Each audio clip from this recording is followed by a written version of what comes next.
if I got to do that to, if I got to sell my soul, if I got to do this to get bigger, I'm just not that dude. And I don't have anything against other brothers that did it. If you notice, I'm not bringing up no names because I know they all did it for their reasons. That's just not my style. That's just not something I'm doing.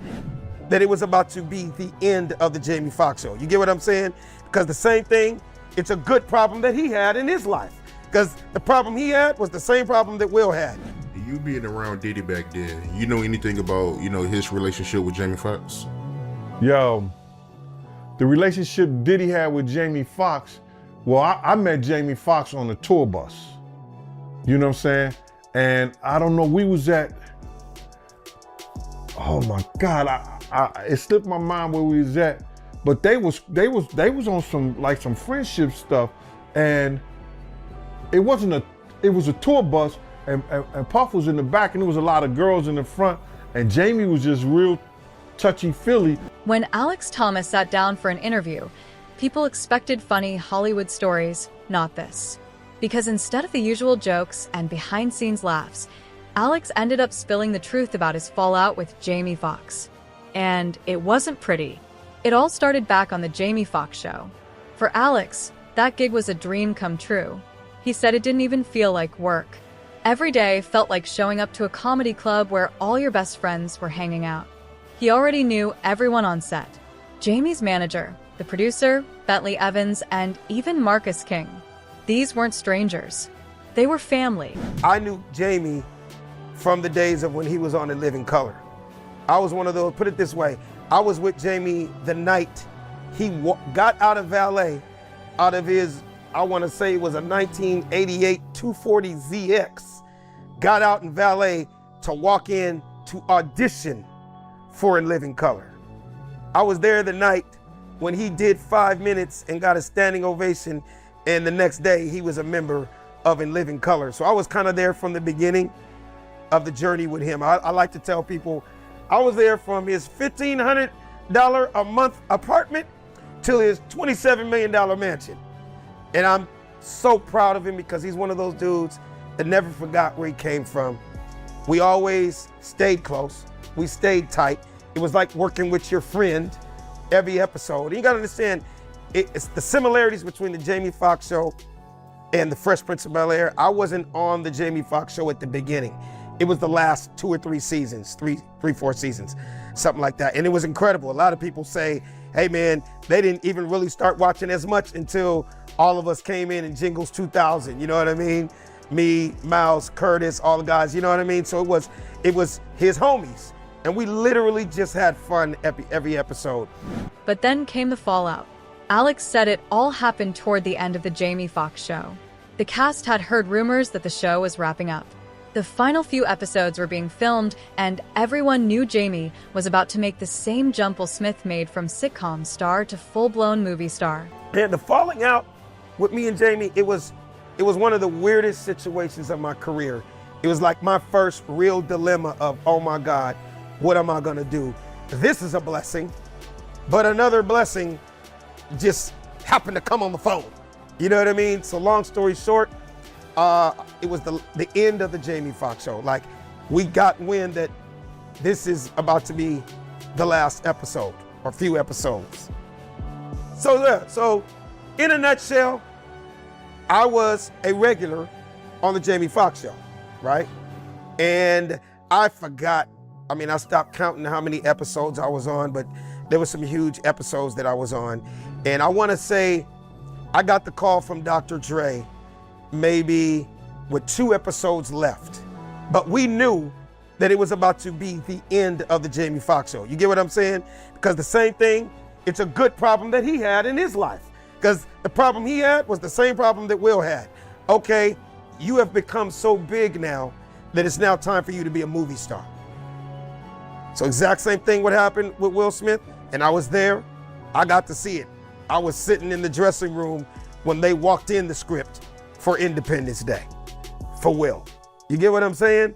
Like, this dude's about to go from here, right, to out of here. You know what I mean? And that's why cut to Independence Day ended up being one of the biggest movies of all time at that time. That dude was literally ready to become a super box office star.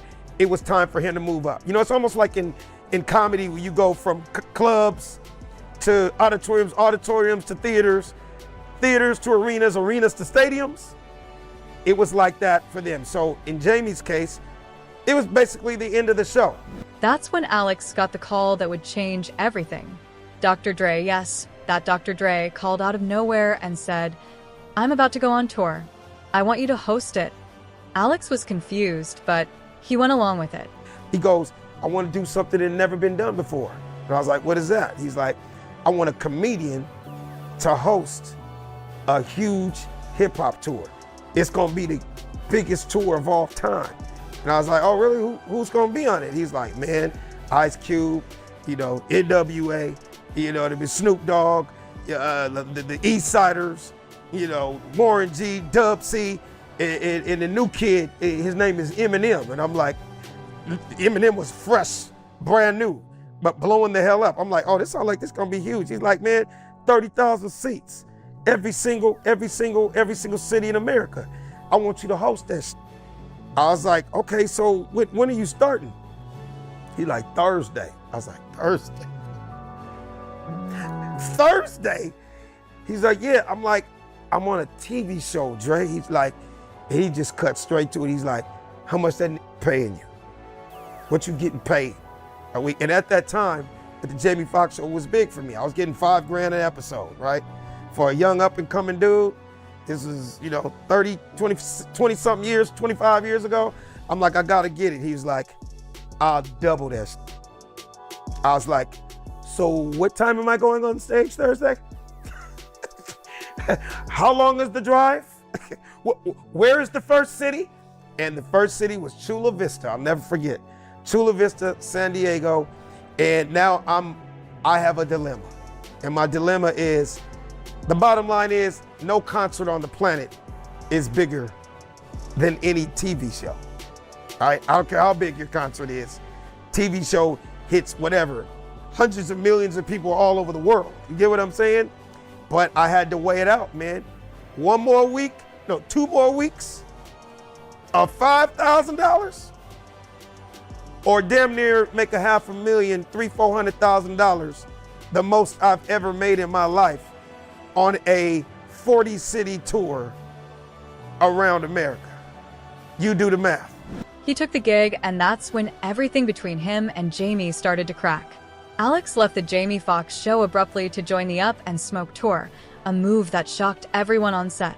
To many, it looked like he abandoned the show right before the end. But to Alex, it was a once-in-a-lifetime opportunity. He said the tour changed his life. It was the most money he ever made. It led to his first house and even landed him a role in the movie The Washington. But Jamie Foxx, he didn't take it well. I went out there, killed it on stage in front of 30,000 people. He's like, "You ain't even got an audition. You got a role." So not only was it the most money I'd ever made doing stand-up on a rock star level, but now I got a movie out of it and I bought a brand new house. Jamie was upset, like, you know, because I became really a part of the Jamie Foxx show. But he ended up understanding. Alex admitted it was a weird moment in his career. His first real dilemma, because on one hand he respected Jamie, but on the other he had to think like a businessman. And when the math came down to 2 more episodes or a career-changing tour, the choice was obvious. Still, Jamie didn't see it that way. Not at first. According to Alex, things between them got tense, and what happened next only made it worse. Somewhere around the 25th stop of the tour, Jamie Foxx showed up unannounced.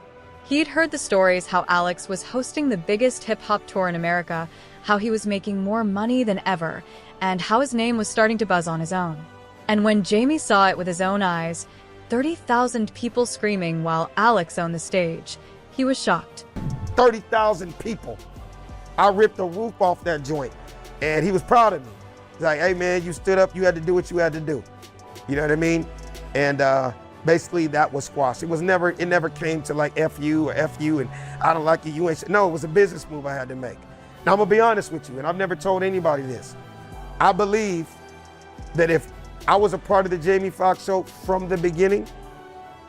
And we were like, had guaranteed 4 more seasons on the WB, I would have said no. I would have had to respectfully say no to Dr. Dre, right? Because TV's bigger than me going anywhere live. You get what I'm saying? But things happen for a reason. Ended up being the biggest tour in hip hop history. And at that time, it was the biggest DVD in hip hop history. I had did something that had never been done. No comedian was going on stage in front of 30,000 people every night. You understand? The most I had went up in front of was when I would open up for Damon Wayans or Mark Curry or Jamie Foxx back in the day, 5,000. 5,000 was a great sellout for any comedian in the early, like in the 90s. But for me to go from 5,000 people to 30,000 people, do you understand how huge that was? And then you gotta understand, I tell people like this, I'm the only one on the show every single night in every city in America that the people did not come to see. My name wasn't on the bill. You saw Eminem, you saw Dr. Dre, you saw Snoop, you saw Ice Cube, you saw Warren G, you saw the East Siders, you saw Mac 10. They didn't put me on the billing, but it was a great surprise to the audience, because even Dre and Snoop came up to me one night and they were like, cuz, you killing it, cuz. Like, they know you, cuz. I was like, no, I got a little startled myself. Alex said the tension didn't turn into a full-blown fight, but it changed everything between them. From that point on, things were never the same. Jamie had gone from being a big brother figure to someone who treated him like competition. And for Alex, that was the part that stung. He'd looked up to Jamie, been there since in living color, supported him through his rise. But one career move was all it took to make Jamie turn on him. In interviews, Alex never badmouthed Jamie outright, but the frustration was obvious. He called it one of the weirdest experiences of his career. That moment when loyalty clashed with opportunity. He said if the show had been guaranteed for more seasons, he would have stayed, but it wasn't. And in Hollywood, every show ends eventually. You're only as good as your next gig, Alex said. Still, fans couldn't ignore how this story painted Jamie Foxx in a different light. To some, it sounded like Jamie couldn't handle someone else from his circle shining without him. And to others, it proved what many insiders had quietly whispered for years. Jamie Foxx might be talented, but he doesn't always play nice when the spotlight shifts. This is something Gene Deal has also corroborated, saying Jamie Foxx isn't what he seems to be, especially considering his close friendship with Diddy. This is something Gene Deal has also corroborated, saying Jamie Foxx isn't what he seems to be, especially considering his close friendship with Diddy. You being around Diddy back then, you know anything about, his relationship with Jamie Foxx? Yo, the relationship Diddy had with Jamie Foxx, well, I met Jamie Foxx on a tour bus. You know what I'm saying? And I don't know, we was at, oh my God, it slipped my mind where we was at, but they was on some friendship stuff, and it was a tour bus, and Puff was in the back, and there was a lot of girls in the front, and Jamie was just real touchy-feely, but Puff didn't come out the back. I don't know if Puff came out the back of the tour bus. You understand? And Jamie went back there for a minute or so, then he just came out, and he was all touchy-feely with the girls, and I'm looking at this dude like, wow, this dude kind of like touchy-feely with these girls, and he don't even know them. They know him because he's Jamie Foxx, but he didn't know them, so I don't really know their real relationship or how close they was. I didn't meet Jamie Foxx and really have a conversation with him until I was at his house, and I was with Scott Storch. So I don't know how close they was and how close they wasn't. But when I met and I had a conversation with Jamie Foxx, it was about, he was talking about people coming out there to California in show business, and the rappers and the singers and stuff like that, and they get connected with the gang members, and the gang members have a whole different ideology. And he was telling us that people mess up when they get with the gang members, because their ideology and what they want out of them is totally what they looking for, whether you use them for security or whatever. And then this time we was at his house and Scott Storch was doing some beats and doing some music for him. And I was playing pool. And the dude told me, say, yo, I was playing Jamie Foxx up. And he said, yo, let me just tell you something. If you beat him, especially on his table, and I wasn't no hell of a pool player. I was damn good. I was good, but I was no hell of a pool player. I'm sitting up there playing. The dude said, yo, man, if you beat him, you gonna have to beat him all night. Or he ain't gonna let you go home. I said, what do you mean he ain't gonna let me go home? That's right. Gene Deal claimed that Jamie would ask him to stay for the night if he took a liking to him. And me and Scott had been out all day, so I scratched on the 8-ball, and he called that a win. So I said, good, all right, I scratched on the 8-ball. I did that shit on purpose so we could leave. But him and Diddy relationship, and I see what they saying about what happened, and I really want to hear the full story about what's going on with him and Diddy, and if he really said, and it showed that Diddy, poisoned him, or he's the reason why he got sick that night. I want to hear that for myself, but I know it's trending on the internet, but I don't know how true it is. I don't know their relationship as far as other than he was cool enough to get on the tour bus, fill up the girls and go to the back room and chill with Diddy, then come out, fill up the girls and leave. That's all I know. And you said him and Diddy was being touchy with the females? No, he was. Diddy already had some female in the back in the tour bus, and Jamie Foxx got on the bus like he owned it, like it was his. So I know he had a conversation with Puff before he got on the tour bus. You understand what I'm saying? I know he had a conversation because he wouldn't have got on the tour bus unless he had that conversation with him. He wouldn't be able to go to the back unless he had a conversation with him. Alex Thomas didn't mean to expose that side of Jamie, but it caught on, and many people started coming out talking about how Jamie was actually secretly gay thanks to the way Hollywood had controlled him and abused him. It seems that after years of speculation, the truth is starting to become a lot clearer. How you feel about the gay rumors surrounding Jamie Foxx? What I think about the gay rumors is that's Hollywood, man. You know what I'm saying? That's how they get to the top.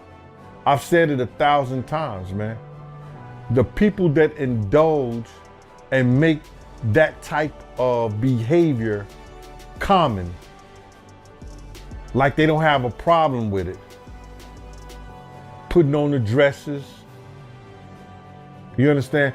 Acting as if they a woman, taking those type of roles. When they show those people that they are capable of doing that, they're capable of doing anything. And that's how they get their rise into their fame in Hollywood. Alex Thomas himself has been in Hollywood long enough to know that success always came with strings attached. But even he wasn't ready for what hit his phone one afternoon, a 6-figure movie offer from one of the biggest directors in the game. The only problem, the role was gay. Have you ever been offered a gay role? Wow, that's crazy you asked that. That actually happened to me right after we came out of COVID. And I'd always heard about this. You always hear about, in Black Hollywood, you ain't made it until you either play a gay role or you get offered a gay role. And I'm like, oh my God, it has finally happened to me. So I get a call from my agent one day, and he was just like, Alex, a huge offer just came across my desk. Huge movie, a lot of money, huge director, and I just had to run it by you. I was like, cool, so what is it? He's like, well, I do want to just let you know up front, it's a gay role. And before I even get into it, would you play a gay role? And I told him respectfully, no. Just nothing against gay people. I have gay friends, gay family. I know gay people, but just personally, that's just not something I'm trying to do. I have 2 young Black sons, and I'm their example, and that's just not something I want to do, right? He goes, respectfully. He goes, but can I ask you a personal question? I said, yeah, no problem. He said, what is it about Black men or the Black culture? Why are you guys so homophobic? And I'm like, well, I can't speak on behalf of everybody else. I'm just speaking on behalf of myself. It's not something I want to do as a Black man with 2 young Black sons. You know what I mean? And a beautiful wife and a daughter. That's just not something I want to portray. But the pushback came quick. His agent asked him why Black men were so homophobic, like it was about hate. when really, Alex said it was about image and culture. When you play a certain role as a black man, you become that forever. He explained, "You're not acting anymore. That's who they see you as." He used Alfonso Ribeiro, also known as Carlton from Fresh Prince, as the perfect example. Alfonso Ribeiro, Carlton, Fresh Prince of Bel-Air. One of the greatest roles in TV history, right? Made millions and millions of dollars off this role. One of the most famous actors in the world off that one character, right? But to black folks, he is Carlton to the day he dies. Can I get an amen? Amen. Facts. So I'm gonna give you the example of what I'm talking about. So as far as Alfonso Ribeiro, we all know Alfonso Ribeiro could be in the next Avatar movie. No, Alfonso Ribeiro could be in the next Black Panther. And you know what black folks will say, right? Black people will be like, "You see that Carlton in the new Black Panther movie?" Yeah, Carlton done went from Bel-Air to Wakanda. That boy Carlton, he cold-blooded, right? And I say, it just be my luck, Art, that I say yes, and I agree to do Broke Black Mountain 3. And now I'm just known to the whole black world as the gay black cowboy that got a train pulled on him up in the mountains by the Indians. Now I'm just known as Raheem, you know? And now I gotta deal with, I'm out in public with my two sons, black folks coming up to me like, oh, hey T, there go Raheem. Hey Raheem, hey, you killed it in that movie, bro. Hey, hey man, them Indians blew your back out up in them hills. But they tore your ass out the frame, bro. It was funny, but behind the joke was something serious. How easily Hollywood could turn a single role into your identity, especially if you're black. And when Alex found out the role came with a 6-figure check, he still said no. Money don't mean nothing if you lose yourself. He said, integrity don't come with a price tag. That moment, turning down a dream check for a boundary, reminded people of another Hollywood survivor who couldn't say no to playing the game, Jamie Foxx. That were constantly engaged to come and party with Jamie because everyone knows he likes transgender women. He went after my Gigi. Want to know when we met all up together, when they met my Gigi? Go ahead. At a party at Park. It was the second inauguration for the Obamas, and I was there as a guest at the party, like I was at the first inauguration. And I brought Gigi with me, and Jamie had his eye on her. And Breon asked me if it was cool. And I said, everybody here is grown. Gigi was quite catnip. I mean, if you look at her, she's amazing. But I never let her fake it. I never let her pretend to be a woman. But I always insisted that she behaved like one.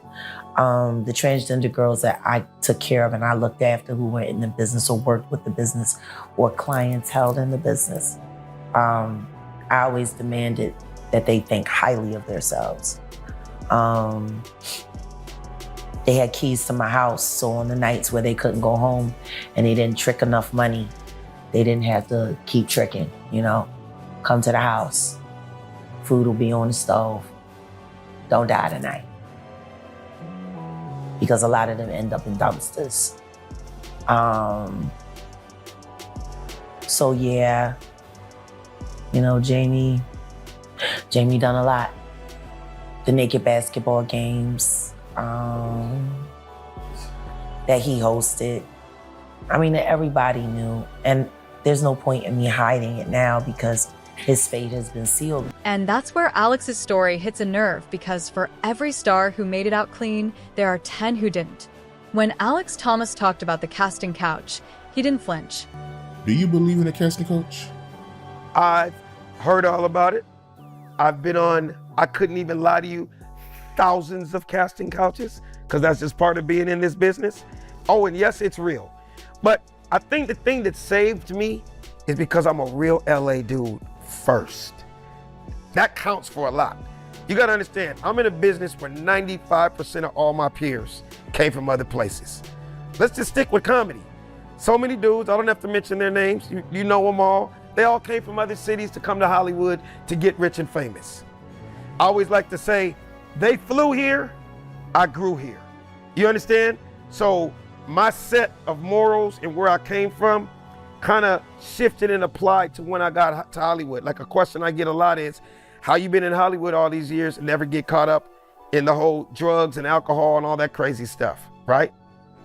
Simple answer, man. I had people that overdosed in my family. I grew up in South Central LA. I saw how cocaine was killing families and you know, whole households, and I had it in my family. I had people that overdosed. The last thing I'm gonna do is when I got to Hollywood, do some that can kill me. Then he explained something that hit deeper. Weak men and weak women get tested in Hollywood. They'll test you to see how bad you want it. And for those who give in, it's a trap. Sure, some people sleep their way to the top, but it never lasts. You might make it for a minute, Alex said, but you'll get used, run through, and replaced. Happens every time. So you don't just get ran up and ran through.